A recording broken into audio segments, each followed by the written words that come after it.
Tomb రైడర్లు భయపడ్డారు. అకస్మాత్తుగా దీవిని చుట్టుముట్టి ఒక 100 మీటర్ల ఎత్తైన వారి వైపు వస్తోంది.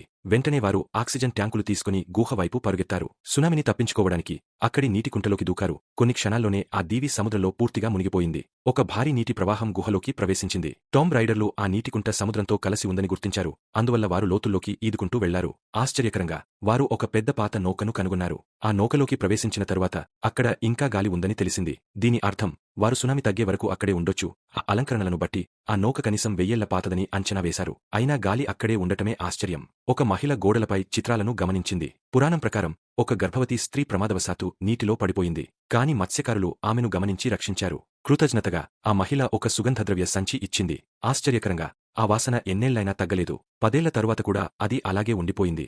ఒకరోజు ఆ మత్స్యకారుడు ఆ సంచిని తెరిచాడు. అందులో ఒక శిశువు యొక్క ఎముకలు ఉన్నట్టు కనుగొన్నారు. అప్పుడు ఎవరో వాసన వస్తోందని అనిపించింది. స్పష్టంగా ఇది ఎవరో వేసిన జోక్ అని అనుకున్నారు. చివరికి లూషియన్ విశ్రాంతి తీసుకోవాలని నిర్ణయించుకున్నాడు.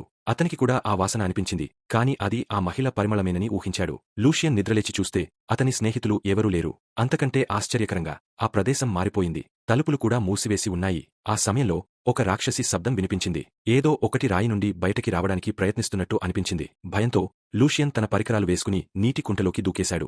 చాలాసేపు ఈదినట్టు అనిపించింది. చివరికి సముద్రపు ఉపరితలానికి చేరుకున్నాడు. అతను సహాయ బృందాన్ని పిలిచాడు. కాని అతని స్నేహితులెవరూ కనబడలేదు. ఇంకా ఆశ్చర్యం ఏమంటే ఆ దీవి కూడా మాయమైపోయింది. 10 ఏళ్ల తరువాత లూషియన్ ఆ గుంపు ఫోటోను తీసి చూశాడు. వారికి ఏమైంది తెలుసుకోవాలనుకున్నాడు.